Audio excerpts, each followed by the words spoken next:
ある日の夕食の席では味噌汁にナルト巻きが入っていないと怒り出して。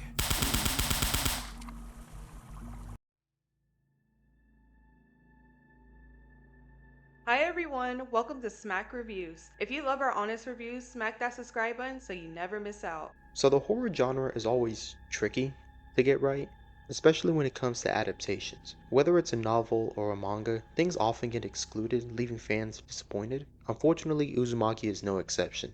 If you're unfamiliar, Uzumaki is a Japanese horror manga that ran from January 19th, 1998 to August 30th, 1999. Even decades later, it's still considered one of the best horror mangas out there, primarily thanks to Junji Ito's disturbing imagery through the use of body horror. I love the story so much that I bought the hardcover edition off of Amazon, and I've read it multiple times. It's the kind of horror that sticks with you, and honestly, I'd love to write my own horror stories one day, but I suck at drawing. But maybe I'll get better at it someday. So when an anime adaptation was announced in 2019, nearly 20 years after the manga ended, I was excited. But then the delay started, production issues occurred, and it also didn't help that most of the world was on lockdown when this happened. It wasn't until September 28th, 2024 when it finally premiered, which was not that long ago. What we got was a 4 episode series that adapts all 19 chapters of Uzumaki. The manga isn't that long, so a short adaptation sort of makes sense on paper, but how well did the anime live up to its source material?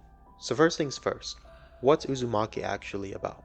The story follows a high school student Kirie and her boyfriend Shuichi as they witness their town being consumed by a strange curse, spirals.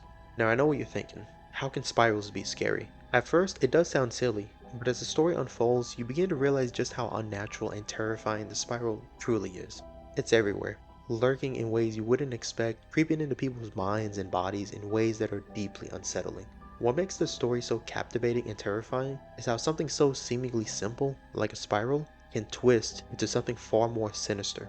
Throughout the story, we watch as Kirie and Shuichi desperately try to resist the curse of the spiral, but it proves to be an impossible task. The spiral seems to exist everywhere, deeply embedded in the natural world, and it makes you wonder, why this shape? Why is the spiral so prevalent in nature, from flowers to animals and even the galaxies above?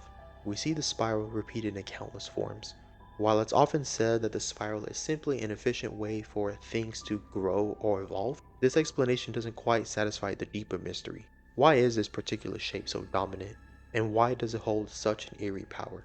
At first, the changes are subtle, odd behavior, strange occurrences, but soon the spiral's true power begins to reveal itself, distorting reality and transforming those it touches in horrific ways. People are driven mad, their bodies twisted in grotesque, spiral-like patterns. What seemed to be a coincidence turns into a nightmare.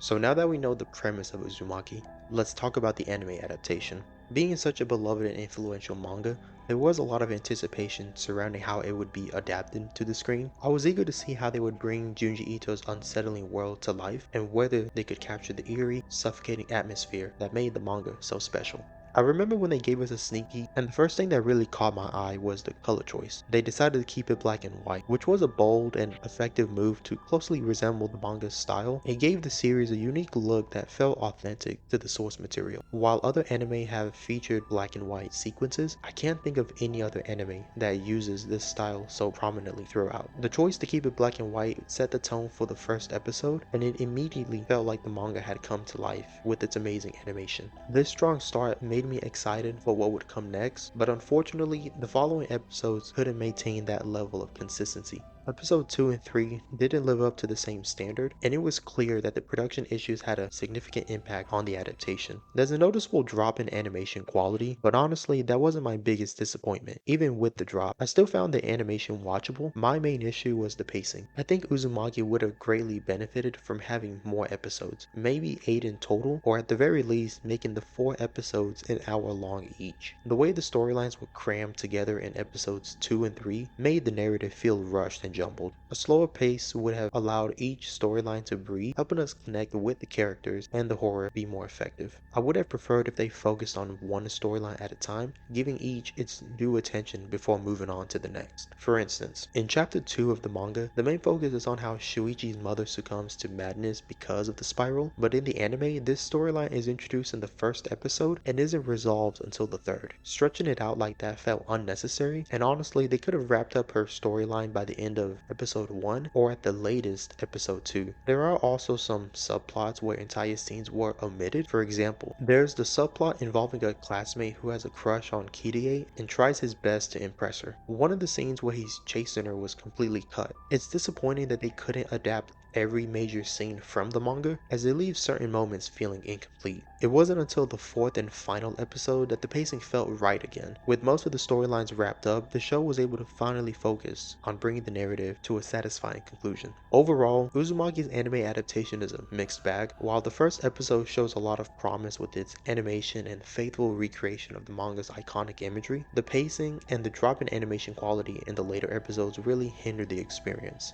The lack of time for each storyline to fully develop left me wishing for a more fleshed out adaptation, but despite its flaws, the core of Uzumaki, the eerie, suffocating atmosphere, and the disturbing horror that made the manga a classic still shines through. It's not a perfect adaptation, but I think fans of Junji Ito's work will get some joy out of watching this.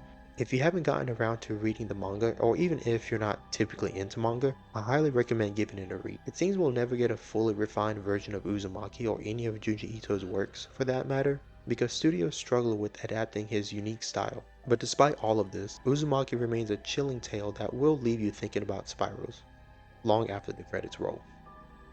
If you enjoyed the video, make sure to leave a like, comment, share, and subscribe. And we'll see you in the next video. See ya.